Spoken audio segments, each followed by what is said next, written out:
I dag skal vi ta opp nok et interessant tema, så jeg setter over til studio.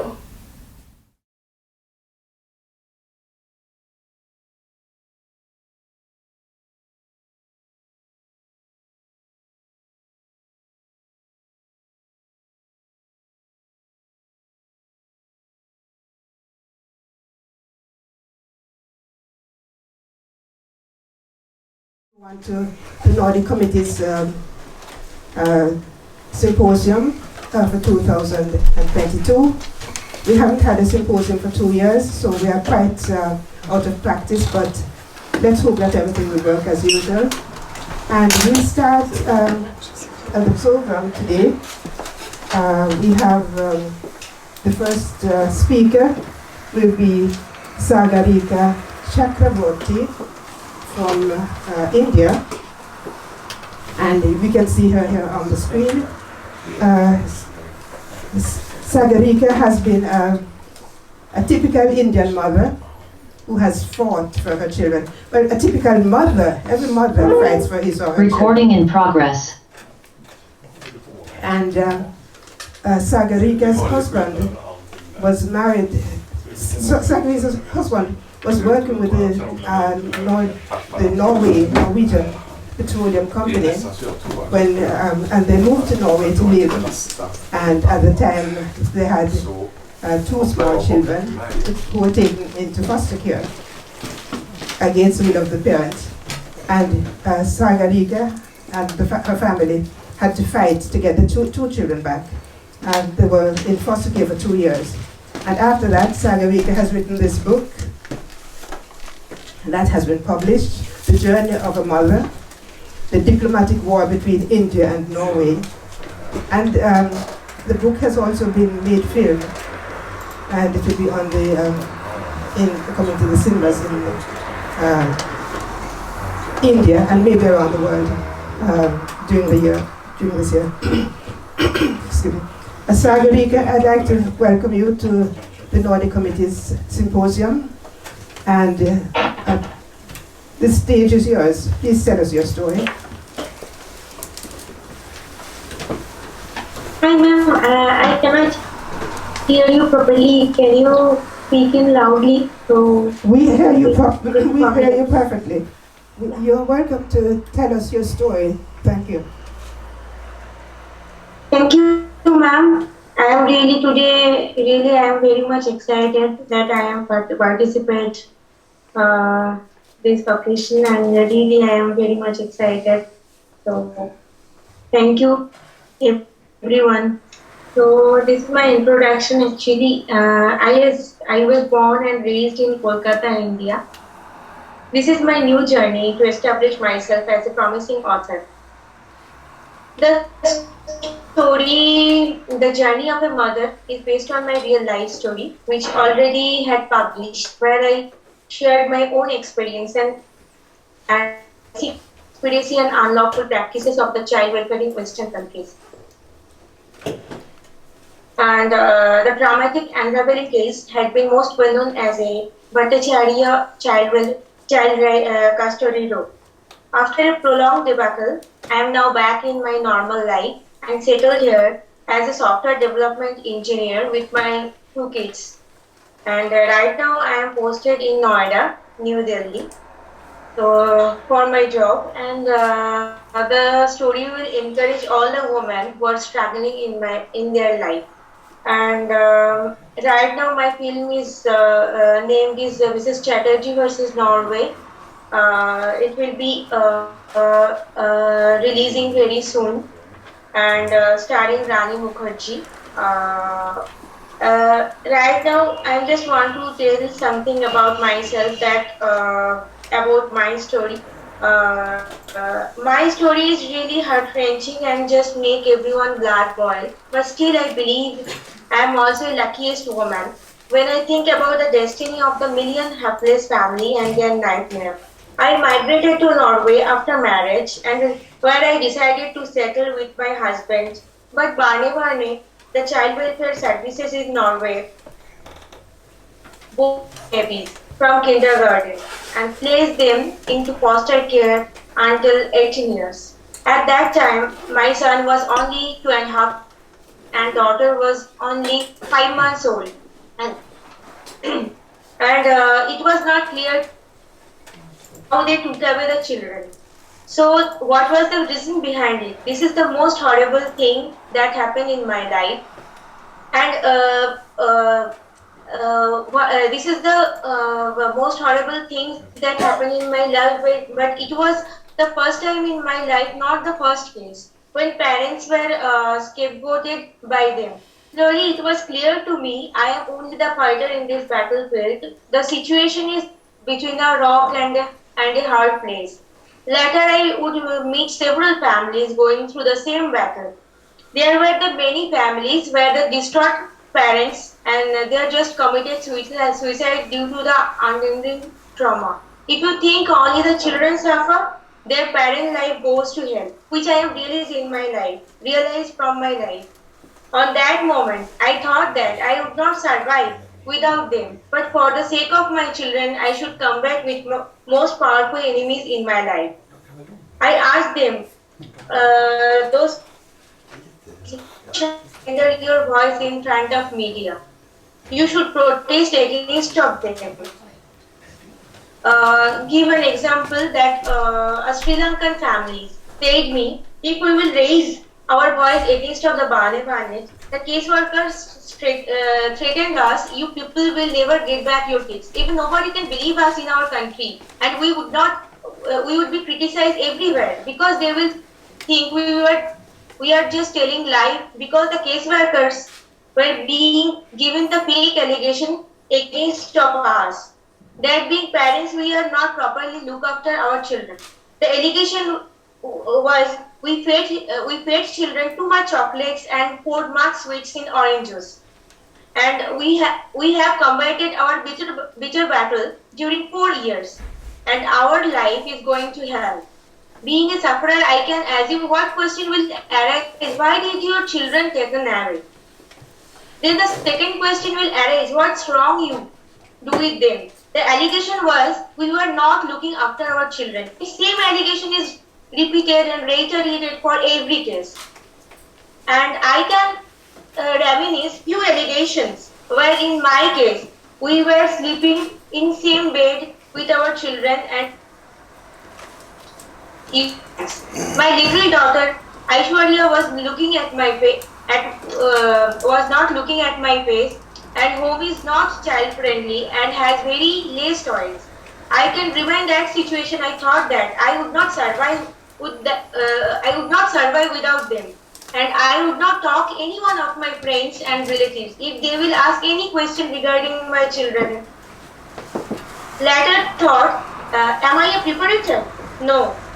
So why I will get frightened? It's my parental right, being a mother.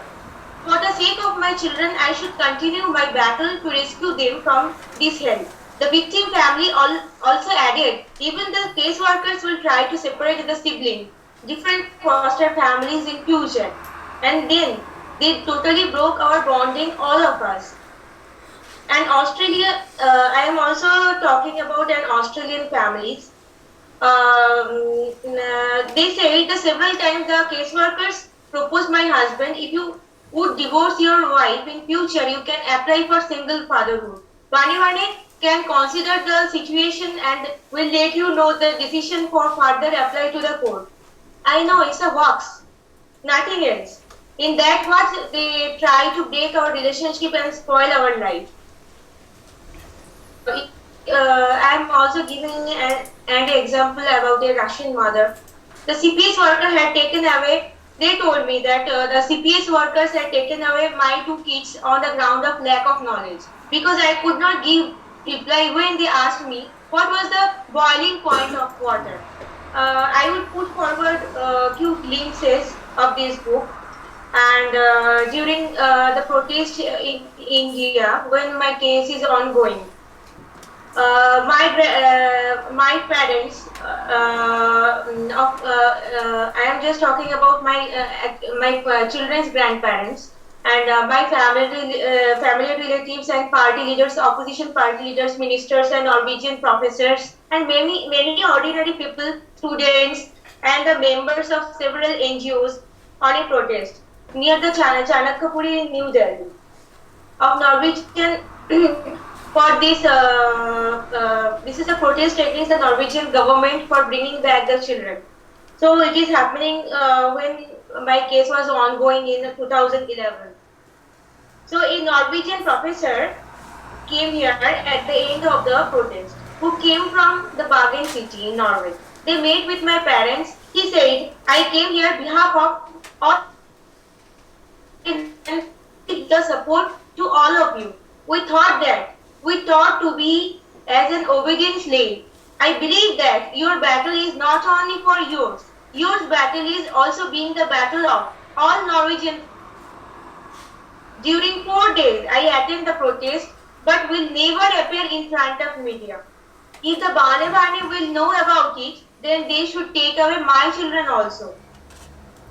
I will give another an Indian mother who came to the protest. Her husband was a Norwegian. She told my parents she was a mother of 7 children. Every time after delivery, they took away her children, and she came here only for the last hope. If one of them can bring back from there to approach the Indian government. If I am talking about another Norwegian family named Fernanda and Erik Reinstad, who is also joined on this protest. Erik said, my wife and I are Norwegians, but unfortunately I am teaching in Malaysia for 2 months now. And we would like to express our most profound sympathy for your family. We are convinced these problems are essential. Sympathy is particularly great because when our youngest son was 13 years old, we were also threatened with the child protection agency. A new school had been built poisonous for people with his allergies. So we refused to send them there. At 31, he is now a professor in Harvard. So there is a hope. But the strength required is huge. We mentally had our bucks packed to leave the country. The target of the barnevern anyhow was to take away the children from the family. The planned abduction process is executed by the CPS workers. There is no such justification and credence. Generally, they give same kinds of the allegations against most of the parents, which make it very difficult to redeem the children from their clutches of the child welfare. Sometimes the allegation will be strong, which is very difficult to refute because the kindergarten teachers, judges, psychologists are in cahoots with them and they are appointed by the CPS and CPS workers. You never get back your kids before their corrected kangaroo court verdict. The parents are blindfolded by the barnevern employee. They go away without going to the court. All the lawyers are well paid by the barnevern. The UN criticized Norway in 2005 for this. Till date, there are 5,600 Russian children in their country. Of course, barnevern care workers are being aided by the government to fulfill their ill motives. They not only ruin a childhood, but in consequence, also the young generation is brought up with it, and more often becoming a scourge of storm that unveils their mask. They break life in house of me. They supported foster parents to steal children where the children were being abused by them just to fulfill their targets. They are using the children as goods and commodities. They are the political mafias. The system practiced by them is more political and commercial than on the humanitarian or social obligations, as its main object is to garner political support for the present political regime in Western country by generating the fake employment. It has Also, been reported in radio and social media that child abuse in their country against such adopted children is no less in magnitude. Think about it, if the child smuggling industry continues their business, then couples would have to rethink about having children just to save them from the clutches of child welfare. Either way, the future of their country hardly looks promising to me, considering their treatment of the future generation. Hello? Yes, Yeah. we're listening to you. What I'm saying. Can you listen? Yes, we're hearing you. Listening, I think. We hear you. We can hear you. The first volume of this book covers the story of the bitter battle of a desperate mother with a country and also her husband family to get back her children, and after repatriation the children were confiscated by my in-laws family during 1 year, and where they were severely tortured by my in-laws family. After 2 years later, I got back them, where I had seen my son lost his speech and have several behavioral problems. I got appointment the several speech therapist, psychologist, special educator, where I got to know my borderline attention deficit hyperactive disorder due to the prolonged trauma.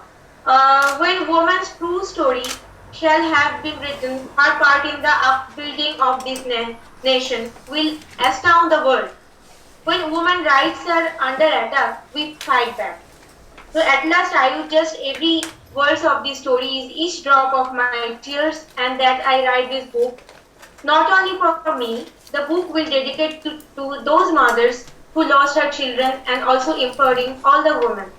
Thank you. Thank you very much, Sagarika.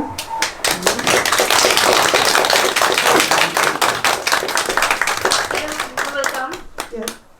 Sagarika, we followed your struggle to get your children back, and it was after many years crowned by success. Your children were traumatized during the period, and so were you and your whole family. But you have been reunited, and fortunately, life has not been too harsh against you. You have succeeded in what you have planned to do. Sagarika,